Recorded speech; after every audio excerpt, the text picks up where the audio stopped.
ಅಬು ನ್ಯೂಸ್ಗೆ ಸ್ವಾಗತ. ನಾನು ಜಹೀರ್. ನಮ್ಮ ನಡೆ ಸತ್ಯದ ಕಡೆ.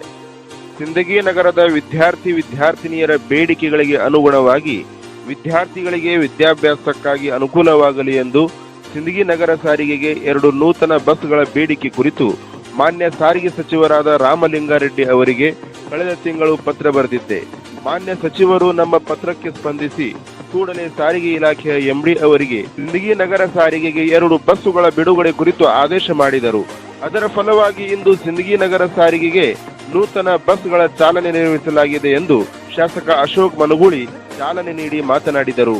ಈ ಸಂದರ್ಭದಲ್ಲಿ ಪರಮ ಪೂಜ್ಯ ಡಾಕ್ಟರ್ ಪ್ರಭು ಸಾರಂಗದೇವ ಶಿವಾಚಾರ್ಯರು ಸಾರಂಗಮಠ ಸಿಂದಗಿ, ವಿಶ್ವಪ್ರಭು ಮಹಾಸ್ವಾಮಿಗಳು ಸಿಂದಗಿ, ಬ್ಲಾಕ್ ಕಾಂಗ್ರೆಸ್ ಅಧ್ಯಕ್ಷರಾದ ಸುರೇಶ್ ಪೂಜಾರಿ, ಕಾಂಗ್ರೆಸ್ ಮುಖಂಡರಾದ ಅಶೋಕ್ ವಾರತ್, ಎಂಎ ಖತೀಬ್, ಸುನಂದ ಎಂಪುರೆ, ರಾಜಣ್ಣ ನಾರಾಯಣಕರ್, ಇಬ್ರಾಹಿಂ ನಾಟಿಕಾರ್ ಹಾಗೂ ಸಾರಿಗೆ ಇಲಾಖೆಯ ಅಧಿಕಾರಿಗಳು ಸಿಬ್ಬಂದಿ ಉಪಸ್ಥಿತರಿದ್ದರು.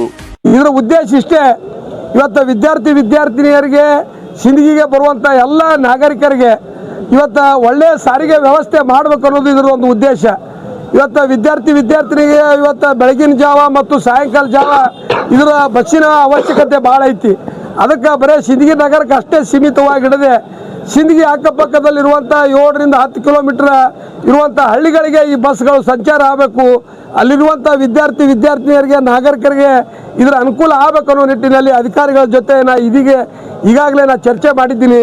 ಉದಾಹರಣೆಗಾಗಿ ಇವತ್ತು ಯರಗಲ್ ಗ್ರಾಮ ಇರ್ಬೋದು, ಬೆನ್ಕೋಟ್ಗಿ, ರಾಂಪುರ, ಅದ್ರ ಜೊತೆ ಬಂದಾಳ, ಅದ್ರ ಜೊತೆ ಇವತ್ತು ಮನ್ನಾಪುರ, ಚಿಕ್ಸಿಂದಗಿ, ಆಮೇಲೆ ಅಂತರ್ಗಂಗಿ, ಇವೇನು ಸುತ್ತಮುತ್ತ 8 ರಿಂದ 10 ಕಿಲೋಮೀಟರ್ ಬರುವಂಥ ಗ್ರಾಮಗಳಿಗೆ ಈ ಬಸ್ಸಿನ ಸೌಕರ್ಯ ಜನರಿಗೂ ಒದಗಬೇಕನ್ನೋ ನಿಟ್ಟಿನಲ್ಲಿ ಇವತ್ತು ಅಧಿಕಾರಿಗಳ ಜೊತೆ ಚರ್ಚೆ ಮಾಡಿದ್ದೀನಿ.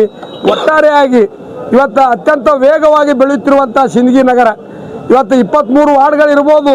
ಇವತ್ತು ನಾವು 23 ವಾರ್ಡ್ಗಳ ಜನಸಂಖ್ಯೆ ನೋಡಿದ್ರೆ ಇವತ್ತು 46 ವಾರ್ಡ್ ಆಗಿಬಿಟ್ಟವು. ಎಕ್ಸ್ಟೆನ್ಷನ್ ಏರಿಯಾ ದಿನನಿತ್ಯ ಇವತ್ತು ನಮ್ಮ ಸಿಂದಗಿ ನಗರದ ಹೆಚ್ಚಾಗತ್ತದ. ಅಲ್ಲಿರುವಂಥ ನಾಗರಿಕರಿಗೆ ಇವತ್ತು ವ್ಯವಸ್ಥಿತವಾದ ಸಾರಿಗೆಯನ್ನು ಕೊಡಬೇಕು ಅನ್ನೋ ನಿಟ್ಟಿನಲ್ಲಿ ನಮ್ಮ ಸರ್ಕಾರ ಸಹಿತ ಸಿಂದಗಿ ನಗರಕ್ಕೆ ಇವತ್ತು ವಿಶೇಷವಾದ ಕೊಡುಗೆ ಕೊಟ್ಟದ.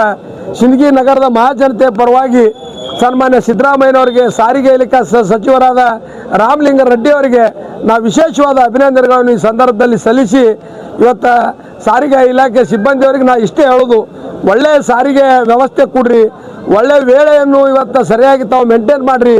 ಯಾಕಂತಂದ್ರೆ ವೇಳೆ ಮತ್ತು ವ್ಯವಸ್ಥೆ ಮಾಡಿದೆವು ಅಂದ್ರೆ ಜನರು ನಿಮ್ಮ ಇಲಾಖೆ ಮೇಲೆ ಇನ್ನೂ ಹೆಚ್ಚಿನ ವಿಶ್ವಾಸ ಬರ್ತದೆ. ಒಳ್ಳೆಯ ಗುಡ್ ಸರ್ವಿಸ್ ಕೊಡ್ರಿ ಅಂತೇಳಿ ನಿಮ್ಮಲ್ಲಿ ನಾ ಕಳಕಳಿ ವಿನಂತಿ ಮಾಡಿಕೊಂಡು ಈ ಕಾರ್ಯಕ್ರಮಕ್ಕೆ ಆಗಮಿಸಿ ಈ ಕಾರ್ಯಕ್ರಮಕ್ಕೆ ಚಾಲನೆ ನೀಡಿರುವಂಥ ಈರುವ ಪರಮ ಪೂಜ್ಯರಿಗೆ ಮತ್ತು ಇಲ್ಲಿ ಸೇರಿರುವಂಥ ಎಲ್ಲ ಗಣ್ಯಮಾನ್ಯರಿಗೆ, ಮಾಧ್ಯಮದ ಸ್ನೇಹಿತರಿಗೆ ಮತ್ತೊಮ್ಮೆ ನನ್ನ ನಮಸ್ಕಾರಗಳನ್ನು ತಿಳಿಸಿ ನನ್ನ ಮಾತು ಮುಗಿಸ್ತೀನಿ. ಜೈ ಹಿಂದ್, ಜೈ ಕರ್ನಾಟಕ.